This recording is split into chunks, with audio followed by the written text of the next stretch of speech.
ถานการณ์ព្រំដែនថៃភូមាវិវត្តទៅក្បែរមាត់ជ្រោះមរណៈក្រោយផ្ទុះសង្គ្រាមឈ្លានពានមកលើកម្ពុជាយ៉ាងសាហាវយង់ក្នុងពេលនេះរាជធានីបាងកកកំពុងប្រឈមមុខនឹងភាពតានតឹងនៅតំបន់ជាប់ព្រំដែនភូមាវិញម្ដងដោយយោធាថៃបានបញ្ជាឲ្យបាញ់គ្រាប់បែកផ្សែង120មីលីម៉ែត្រព្រមានបន្ទាប់ពីយោធាភូមានិងក្រុមប្រដាប់អាវុធប្រយុទ្ធតតាំងគ្នាហើយគ្រាប់កាំភ្លើងត្បាល់ចំនួន5គ្រាប់ហោះឆ្លងដែនរំលងចូលក្នុងទឹកដីថៃនៅក្នុងស្រុកម៉ែសោតនៃខេត្តតាក់ដែលបានបំផ្លាញទ្រព្យសម្បត្តិនិងធ្វើឲ្យជនស៊ីវិល2នាក់រងរបួសនេះបើតាមការចុះផ្សាយដោយកាសែត Thai The Nation នាថ្ងៃទី30ខែវិច្ឆិកាយ៉ាងណាយោធាថៃបានក្តៅស្លឹកត្រចៀកជាការឆ្លើយតបមេបញ្ជាការយុទ្ធភូមិភាគ3លោកវរៈទេពបនយៈបានបញ្ជាក់ថាកងកម្លាំងថៃត្រូវបានបញ្ជាឲ្យបាញ់គ្រាប់បែកផ្សែងសងសឹកបន្ទាប់ពីមានការប្រយុទ្ធគ្នារវាងកងទ័ពរដ្ឋាភិបាលយោធាមីយ៉ាន់ម៉ានិងក្រុមប្រដាប់អាវុធជនជាតិភាគតិចនៅទល់មុខខេត្តតាក់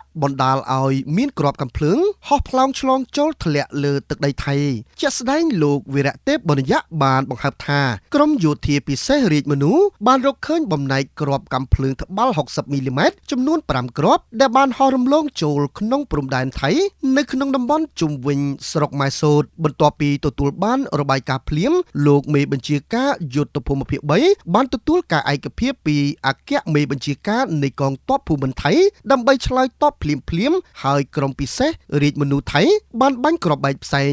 120មីលីម៉ែត្រចំនួន4គ្រាប់សម្ដៅទៅកាន់តំបន់ចំនួនវិញយ៉ាងណាមកទល់ពេលនេះលោកវីរៈទេពបនយៈបានលើកឡើងថាស្ថានភាពទូទៅឥឡូវនេះត្រូវបានគេរាយការណ៍ថាមានលក្ខណៈធម្មតាទោះជាយ៉ាងនេះក្តីលោកមេបញ្ជាការថៃរូបនេះបានចេញបទបញ្ជាយ៉ាងម៉ឺងម៉ាត់ដល់ក្រុមការងាររាជមនុឲ្យរក្សាការឃ្លាំមើលមិនដាច់ភ្នែកនៅតំបន់ព្រំដែននិងផ្ដល់អាទិភាពដល់សុវត្ថិភាពនិងការការពារប្រជាជនថៃដែលរស់នៅក្បែរនោះខណៈស្ថានភាពព្រំដែនថៃភូមាកាន់តែផុយស្រួយនិងកំពុងវិវត្តឆ្ពោះទៅរកជ្រោះមរណៈ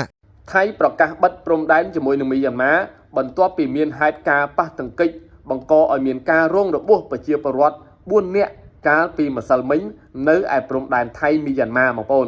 នេះគឺជាព័ត៌មានថ្មីក្តៅហុយពីព្រំដែនថៃមីយ៉ាន់ម៉ាទៀតហើយគឺនៅតំបន់មីយ៉ាវ៉ាឌីហើយនឹងខេត្តតាក់របស់ប្រទេសថៃយើងដឹងថារយៈពេលថ្មីកន្លងមកនេះខាងថៃបានបញ្ជូនទ័ពទៅកាន់តែច្រើនទៅការពារព្រំដែននៅតំបន់នោះការពារខៃឡូមានការប៉ះទង្គិចណាមួយកើតឡើងមកលើប្រជាពលរដ្ឋកាន់តែខ្លាំងកាលពីសប្តាហ៍មុនយើងឃើញព័ត៌មានថាខាងមីយ៉ាន់ម៉ាបានបាញ់ទៅផ្លោងគ្រាប់ក៏ហួសចូលដីថៃប៉ះពាល់ដល់ផ្ទះសម្បែងប្រជាពលរដ្ឋថៃមួយចំនួនកន្លងមកទៀតម្សិលមិញនេះនៅថ្ងៃទី30ខែវិច្ឆិកាស្រាប់តែមានការរងរបួសដល់មនុស្សបាទពីមុនគឺប៉ះពាល់តែផ្ទះសម្បែងរហូតដល់ម្សិលមិញក៏រងរបួសដល់មនុស្សចំនួន4នាក់ហើយខាងភាគីថៃគេប្រាប់ថាមិនមែនរងគ្រោះនឹងជាពលរដ្ឋថៃទេគឺអ្នករងរបួសនោះជាជនជាតិមីយ៉ាន់ម៉ាដែលមកធ្វើការនៅលើទឹកដីថៃប៉ុន្តែថ្ងៃនេះយើងឃើញសារព័ត៌មាន CC Times បានប្រកាសថាថៃឥឡូវនេះគេបិទព្រំដែនជាមួយនឹងមីយ៉ាន់ម៉ាហើយនេះគឺភាគីខាងថៃជាអ្នកប្រកាសប៉ុន្តែរឿងមីយ៉ាន់ម៉ាបិទជាមួយថៃមីយ៉ាន់ម៉ាបានបិទយូរហើយមីយ៉ាន់ម៉ាលែងឲ្យថៃដឹកទំនិញចូលតាមស្ពានមិត្តភាពនឹងយូរហើយតាំងពីទៅតែប៉ះទង្គិចគ្នាថ្មីជាមួយកម្ពុជាមកម្លេះឥឡូវនេះខ្ញុំចង់នាំយកនៅខ្លឹមសារខ្លីដែល CC Time បានចេញផ្សាយនៅរសៀលថ្ងៃទី30នេះមកជូនពុកម៉ែបងប្អូនស្ដាប់ទាំងអស់គ្នាអាជ្ញាធរថៃនៅរសៀលថ្ងៃទី1ខែធ្នូនេះបានប្រកាសបិទច្រកព្រំដែនថៃមីយ៉ាន់ម៉ាស្ថិតក្នុងខេត្តតាបាទមិនមែនខេត្តតាទេគឺខេត្តតាជាបណ្ដោះអាសន្នបន្ទាប់ពីមីយ៉ាន់ម៉ាបានផ្លោងគ្រាប់នឹងចូលក្នុងទឹកដីថៃដែលបណ្ដាលឲ្យពលរដ្ឋថៃចំនួន4នាក់រងរបួសធ្ងន់បាទសារព័ត៌មាន CC Time បានសរសេរថារងរបួសប្រជាជនថៃ4នាក់ប៉ុន្តែសារព័ត៌មានข่าวសតពីម្សិលមិញគេបានសរសេរថាអ្នករងរបួស4នាក់នោះមិនមែនថៃទេគឺជាជនជាតិមីយ៉ាន់ម៉ាភ្លាមមុនការប្រកាសបិទច្រកព្រំដែនដោយឯកតោភាគីជាមួយមីយ៉ាន់ម៉ាថៃបានបាញ់កាំភ្លើងធំជាច្រើនគ្រាប់ទៅកាន់មីយ៉ាន់ម៉ាវិញដើម្បីជាការព្រមាននិងបានព្រមានថានឹងធ្វើការឆ្លើយតបទៅវិញបើស្ថានភាពមិនថមថយបាទនេះជាព័ត៌មាននៅថ្ងៃទី1ខែធ្នូអត្ថន័យទាំងអស់នេះគឺសរសេរដោយ page CC Times កាលពីម្សិលមិញ សារព័ត៌មានข่าวសតរបស់ថៃបានបញ្ជាក់ថាពីម្សិលមិញនោះថៃបានបាញ់ផ្សែងចំនួន 4-5 ដងបាទខ្ញុំមិនដឹងថាជាគ្រាប់ផ្សែងអីយ៉ាងម៉េចទេប៉ុន្តែគេបានបាញ់ផ្សែងទៅលើដើម្បីឲ្យភាគីមីយ៉ាន់ម៉ាបានឃើញថាថៃបានដឹងថាមានអ្នករងគ្រោះដោយសារអំបែងគ្រាប់ហោះមកពីមីយ៉ាន់ម៉ាប៉ុន្តែនៅក្នុង caption ខ្លីនេះ page CC Time បាននិយាយថាថ្ងៃនេះគឺថៃធ្វើការបាញ់គ្រាប់កំភ្លើងធំជាច្រើនគ្រាប់បាទដើម្បីជាការប្រមានទៅខាងមីយ៉ាន់ម៉ាហើយបងប្អូនជាច្រើននៅពេលដែលឮខ្ញុំនិយាយរឿងថៃមីយ៉ាន់ម៉ាហ្នឹងបងប្អូនតែងតែចូល comment ថាថៃខ្លាចមីយ៉ាន់ម៉ាបាទថៃមិនហ៊ានទេមីយ៉ាន់ម៉ាធ្វើអីប៉ះពាល់ប៉ុណ្ណាទៀតថៃនៅតែស្ងៀមថៃគ្រាន់តែបាញ់ផ្សែងថៃគ្រាន់តែបាញ់គ្រាប់ឡើងលើអីចឹងទៅមិនហ៊ានប៉ះមីយ៉ាន់ម៉ាទៅវិញទេឥឡូវនេះព័ត៌មាន CC Time ថាថៃបិទព្រំដែនជាឯកតោភាគីបាទខ្ញុំមិនដឹងថាគាត់និយាយនឹងយោងតាមព័ត៌មានណាទេប៉ុន្តែតាមអ្វីដែលយើងដឹងទាំងអស់គ្នាគឺមីយ៉ាន់ម៉ាបានបិទមុនរាប់ខែមកហើយបាទថៃទើបតែប្រកាសតាមក្រោយយកមុខទេតាមពិតនោះបិទយូរហើយបាទមិនមែនថៃបិទឯកតោភាគីទេអរគុណបងប្អូននេះគឺជាអ្វីដែល CC Time បានសរសេរនៅព្រឹកនេះអរគុណច្រើនជួបគ្នានៅវីដេអូក្រោយពីព្រោះសុខភាពរបស់ខ្ញុំសំខាន់មែនទែនហើយរស់នៅដល់ពេលកំពុងតែស្រុកទេសវិញអញ្ចឹងទៀតវាធ្វើឲ្យពិបាកខ្លាំងការរស់នៅហើយនឹងនិយាយរួមទៅខ្ញុំខ្លាចបណ្ដោយដល់វ័យឡើងដល់កន្លែងខ្ញុំនៅហើយដល់ពេលខ្វះថាប្រហែលបើខ្ញុំបន្តនៅទៀតប្រហែលជាអាចនឹងដល់ដល់ពេលហ្នឹងខ្ញុំបារម្ភពីសុខភាពខ្លួនឯងដែរតែខ្ញុំសម្រេចចិត្តមកខ្មែរលោករីថើងស្ថិតក្នុងចំណោមពលករខ្មែរដែលបានវិលត្រឡប់ចូលប្រទេសកម្ពុជាវិញនៅក្រោយការផ្ទុះជម្លោះតាមព្រំដែនកម្ពុជាថៃបើតាមក្រសួងការងារគិតចាប់តាំងពីពេលមានជម្លោះព្រំដែនកម្ពុជាថៃរហូតមកដល់បច្ចុប្បន្ននេះពលរដ្ឋខ្មែរប្រមាណ 90,000 នាក់ក្នុងចំណោម 1,200,000 នាក់បានវិលត្រឡប់ចូលប្រទេសកម្ពុជាវិញការសម្រុកចូលយ៉ាងគំហុករបស់ពលរដ្ឋខ្មែរពីប្រទេសថៃនាពេលកន្លងមកនេះគឺដោយសារពលករខ្មែរបារម្ភពីសុខភាពផ្ទាល់ខ្លួននិងការគំរាមកំហែងក្នុងប្រទេសថៃខ្លាចយកចៅមកមុនខ្លាចគេផ្អើលភ្នាក់យ៉ាងណាទៅយើងមករួចទៅស្នោះចៅមកអត់រួចនោះហើយបំបែកគ្នាកូនជួយចិត្តនោះនោះខ្ញុំក៏មក3នាក់នេះហេតុអីបានជាកូន2នាក់ទៀតអត់ព្រមត្រឡប់មកវិញចាគ្នាចង់ដែលជាពាក្យថ្លៃប៉ាសពឿចាពាក្យថ្លៃប៉ាសពឿគេដោះគេអត់ទាន់រួចគេឲ្យនៅចាខ្ញុំ3នាក់នេះរួច3នាក់នេះទូនោះសល់បន្តិចទូថ្លៃប៉ាសពឿឲ្យកូននោះឯងដោះចាអ្នកស្រីឆិលសុភាពវ័យ50ឆ្នាំរស់នៅសង្កាត់ក្រាំងពងរក្រុងសារីសុភ័ណ្ឌខេត្តបន្ទាយមានជ័យជាអតីតពលករធ្វើការផ្នែកសំណង់នៅប្រទេសថៃអ្នកស្រីនិងកូនតែងផ្ញើប្រាក់មកក្រុមគ្រួសារនៅប្រទេសកម្ពុជាប្រហែល 8,000 បាតឬ 80,000 រៀលក្នុងមួយខែអ្នកស្រីប្រាប់ថាក្រុមគ្រួសារអ្នកស្រីមានសមាជិក 7 នាក់បានស្នាក់នៅ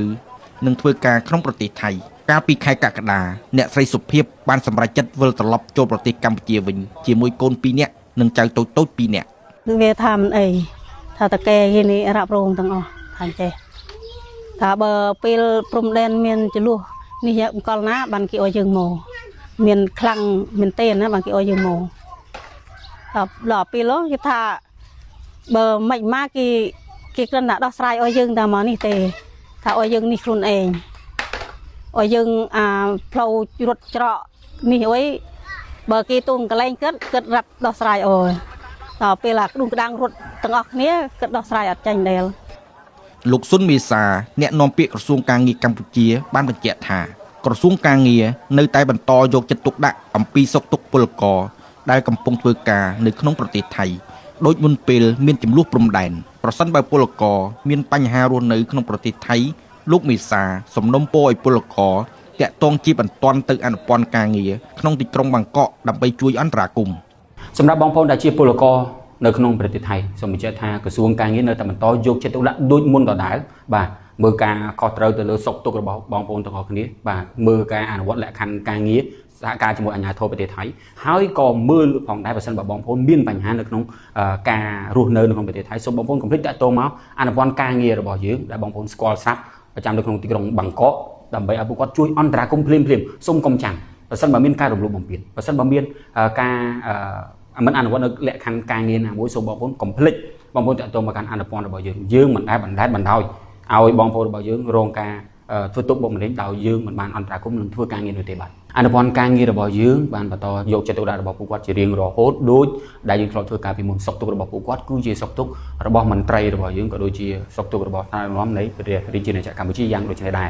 អ្នកនាំពាក្យក្រសួងការងារអះអាងដែរថាក្រសួងបាននាំយកឱកាសការងាររាប់ម៉ឺនកន្លែងទូទាំងប្រទេសជូនបងប្អូនអតីតពលករខ្មែរត្រឡប់ពីប្រទេសថៃនិងអ្នកដែលកំពុងស្វែងរកការងារធ្វើយ៉ាងណាមិញលោកស៊ុនមេសានៅតែអំពាវនាវឲ្យពលរដ្ឋតាក់ទងទៅកាន់លេខ1297ដើម្បីឲ្យក្រសួងការងារអាចជួយស្វែងរកទីតាំងដែលអាចផ្ដល់ការងារឲ្យពួកគេបាន ទាំងបងប្អូនអតីតពលករមកពីប្រទេសថៃសម្រាប់ទាំងអ្នកខេត្តបន្ទាយមានជ័យអ្នកខេត្តបាត់ដំបងក៏ដូចអ្នកខេត្តសៀមរាបដូចគ្នាអ្វីដែលយើងធ្វើគឺផ្ដល់ការបណ្ដុះបណ្ដាលជំនាញបច្ចេកទេសជូនបងប្អូនទាំងគ្នាហើយគិតមកដល់ពេលនេះជាង 10000 អ្នកហើយដែលបងប្អូនមកពីប្រទេសថៃបានចោះឈ្មោះចូលរៀនជំនាញបណ្ដុះបណ្ដាលបច្ចេកទេសដែលរៀបចំដោយរាជរដ្ឋាភិបាលកម្ពុជានៅក្នុងនោះក៏មានដែរបងប្អូនអ្នកខេត្តបន្ទាយមានជ័យដែលបានចោះឈ្មោះហើយជាពិសេសកន្លងទៅនេះសប្តាហ៍កន្លងទៅកាលពីថ្ងៃទី22និងថ្ងៃទី23បាទក្រសួងការងារនិងបណ្ដុះបណ្ដាលវិជ្ជាជីវៈបានរៀបចំពិព័រណ៍ការងារសន្តិសុខសង្គមនិងបណ្ដុះបណ្ដាលវិជ្ជាជីវៈដែលមានការចូលរួមបាទល្អមែនទែនមានបងប្អូនយើងចូលរួមរាប់ពាន់នាក់ហើយអ្នកទទួលបានឱកាសការងារក៏មានជាង 1000 នាក់ដែរហើយនៅក្នុងនោះក៏មានដែរបងប្អូនដែរចោះឈ្មោះនៅក្នុងការចូលរៀនវគ្គបណ្ដុះបណ្ដាលជំនាញបច្ចេកទេសនិងវិជ្ជាជីវៈដែលសមស្របទៅតាមជំនាញរបស់ពួកគាត់ហើយនឹងសមស្របទៅតាមពេលវេលាផងដែរបាទ ជាអតីតពលករចំណាក់ស្រុកប្រទេសថៃអ្នកស្រីវណ្ណដាបានបញ្ជាក់ថាបច្ចុប្បន្នអ្នកស្រីបានស៊ីឈ្នួលគេក្នុងវិស័យកសិកម្មដោយទទួលបានប្រាក់កម្រៃ 30000 រៀលក្នុងមួយថ្ងៃតែអ្នកស្រីថាធ្វើការក្នុងចំការមិនទទួលបានប្រាក់ចំណូលទៀងទាត់ដោយធ្វើជាពលករស្រុកថៃទេខណៈដែលអ្នកស្រីត្រូវសងបំណុលមីក្រូហិរញ្ញវត្ថុ 300,000 រៀលក្នុងមួយខែតែផលប្រាក់ចំណូលវាចេះតែពិបាកហើយតែដឹងធ្វើម៉េចបើយើងមកស្រុកគេយើងមកស្រុកយើងវិញវាចេះតែពិបាករឿងប្រាក់ចំណូលយើងថ្ងៃណាយើងរកបានថ្ងៃណាយើងរកមិនបានទៅវាបានរឿងហើយយីណាខ្ញុំអត់បងច្រើន30,000អីប្តីខ្ញុំផងទៅខ្ញុំរកបានហើយគឺហូបកូនហូប2នាក់4នាក់ទៅខ្ញុំអាចរកបានអីទៅវាប្រឈមតិចតួចតែឯងវាយើងនៅមកស្រុកគេយើងនៅស្រុកយើងទៅ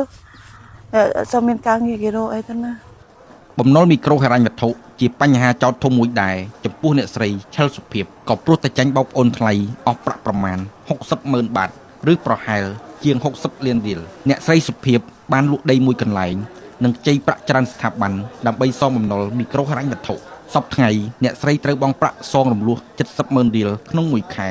ទៅស្ថាប័នមីក្រូហិរញ្ញវត្ថុវិញដោយក្នុងនោះ 50,000 រៀលជាការប្រាក់ ចាបងតកាខ្ញុំសូមពជាពេលគេទៅបងតកាបានខែគេអគ្រោះឲ្យ6ខែបងកាវាចូល 50,000 ជាងគ្រោះឲ្យតឹងសំបីតា 50,000 ជាងនេះតឹងlàមែនទែនរកខ្ចីគេផ្សំផងអុយផងខ្ចីខែនេះខ្ចីមីខ្ញុំ 20,000 ថែមមីខាងជើងខ្ចីกัน 20,000 ថែមខែនេះចាគ្នាខ្ញុំមកអាណាហូបអាណាកូនមេមទឹកដោះគោចំណាយច្រើនបើយើងនៅជុំគ្នាទៅវាស្រួលតែបែកគ្នាទៅនេះទៅនោះទៅវាពិបាករបាយការណ៍របស់ក្រុមហ៊ុន Credit Bureau Cambodia CBC ចេញផ្សាយនៅដើមខែវិច្ឆិកាឆ្នាំ 2025 បង្ហាញថាបរិមាណឥណទានលក្ខណៈបុគ្គលសម្រាប់ប្រើប្រាស់ផ្ទាល់ខ្លួនសរុបទូទាំងប្រទេសមាន 3.32 លានគណនីឥណទានបុគ្គលសងយឺតលើសពី90ថ្ងៃបានកើនឡើងរហូតដល់ 6.5% នៅទូទាំងតំបន់ដែលមានផ្ដល់ប្រាក់កម្ចីពីគ្រឹះស្ថានមីក្រូហិរញ្ញវត្ថុអតិថិជនប្រើប្រាស់ឥណទានលក្ខណៈបុគ្គលសម្រាប់ប្រើប្រាស់ផ្ទាល់ខ្លួនជាង 61% មានគណនីកម្ចីតែមួយ 26.76% ផ្សេងទៀតមានគណនីចំនួន2 8.75% មានគណនីចំនួន3ចំណែក 3.59% ដែលនៅសល់មានគណនីច្រើនជាង3ខ្ញុំចង់បានកុំឲ្យគេឡើងការហើយចង់ពជាពេលគេបាន 3-4 ខែចង់ពជាពេលគេណែអរោបានស្រួលចង់ឲ្យជួលស្រួលណែឲ្យស្តុបទុសិនបងម៉ាក់បងប្រហែលខែហ្នឹងណាចង់ 3-4 ខែឲ្យយើងធូរបន្តិច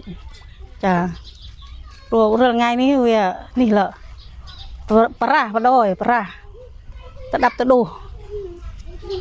ក្នុងស្ថានភាពដ៏លំបាកដើម្បីរកប្រាក់ចំណូលពលករមួយចំនួនសំណូមពរឲ្យស្ថាប័នមីក្រូហិរញ្ញវត្ថុផ្អាកទារបំណុលជាបណ្ដោះអាសន្នឬជួយរៀបចំឥណទានឡើងវិញប៉ុន្តែគុំដំឡើងការប្រាក់ ឬយកការប្រាក់ដែលចម្ពាក់បុកបន្ថែមធ្វើជាប្រាក់ដើមនៃបំណុល ត្រង់នេះនោះខ្ញុំថាបើអាចពជាពេលបាន 3-4 ខែនោះណែដល់ចាប់ពីដើម 3-4 ខែនោះខ្ញុំអាចបង់ទៅនៅការមួយខែតទៅទៀតបានឲ្យវាធូរបន្តិចអា 3-4 ខែនោះឲ្យយើងវាដកឃ្លៀរោឲ្យកូនរកការងារឲ្យស្រួល ជុំវិញរឿងនេះអ្នកនាំពាក្យសមាគមមីក្រូហិរញ្ញវត្ថុកម្ពុជាលោកកាំងតុងងីលើកទឹកចិត្តពលរដ្ឋដែលរងផលប៉ះពាល់លើប្រាក់ចំណូលបន្ទាប់ពីត្រឡប់មកពីប្រទេសថៃឲ្យមានភាពក្លាហាននិងមានភាពស្មោះត្រង់ទៅជជែកជាមួយគ្រឹះស្ថានមីក្រូហិរញ្ញវត្ថុដើម្បីបង្ហាញអំពីស្ថានភាពបំណុលហើយរកដំណោះស្រាយណាមួយដែលអាចជួយជំរុញដល់ការលំបាករបស់ពួកគេ ចំនួនតាមព្រំដែននេះយើងមើលឃើញថាប្រជាពលរដ្ឋយើងបានរងផលប៉ះពាល់ដោយសារតែចំនួននេះអញ្ចឹងកន្លងមកគឺចាប់តាំងពីពាក់កណ្ដាលឆ្នាំ 2025 នៅពេលដែលមានបញ្ហានេះកើតឡើងសមាគមមីក្រូហិរញ្ញវត្ថុជាមួយនឹងសមាជិកនិងធនាគារជាតិនៅកម្ពុជាយើងបានជជែកគ្នាហើយយើងបានដាក់ចេញនៅយន្តការនៃការរៀបចំអនុទានឡើងវិញនេះដែលយន្តការនេះមានបំណងជួយសម្រាលបន្ទុកផ្នែកហិរញ្ញវត្ថុរបស់ប្រជាពលរដ្ឋដែលវិលត្រឡប់មកពីប្រទេសថៃវិញការរៀបចំអនុទានឡើងវិញនេះអាចជាការពន្យាអនុទានឲ្យវែងជាងមុនដើម្បីឲ្យការបាំងប្រចាំខែតិចជាងមុនអាចជាការដែលយើងឲ្យគាត់តែបង់តែការប្រាក់រយៈពេល 3 ទៅ 6 ខែឬក៏ករណីដែលធ្ងន់ធ្ងរយើងនឹងអាចឲ្យគាត់ផ្អាកបង់វិជ្ជាក៏ប៉ុន្តែការផ្ដល់នៃការរៀបចំអនុទានឡើងវិញនេះក៏ដូចជាមធ្យោបាយក្នុងការបង់ប្រាក់នេះគឺត្រូវធ្វើតាមលក្ខខណ្ឌរបស់អតិថិជននីមួយៗដោយយើងត្រូវធ្វើការវិយតម្លៃពីស្ថានភាពផ្ទាល់ពីកម្រិតនៃផលប៉ះពាល់របស់គាត់ហ្នឹង ប្រាក់ចំណូលក៏តិចបំណុលក៏មានអ្នកស្រីឆិលសុភាពបានសម្រេចចិត្តទុកកូនពីរអ្នកផ្សេងទៀតឲ្យបន្តស្នាក់នៅនិងធ្វើការទាំងភ័យខ្លាចក្នុងប្រទេសថៃ គេអត់ទៅឲ្យមកទៅអស់ថ្លៃប៉ាសពើបានគេឲ្យមកនូល 20,000 បាតទៀតកូននោះចានេះចង់តែមកតើកូនប៉ុន្តែនួយទៅពាក់លុយគេអត់ឲ្យមក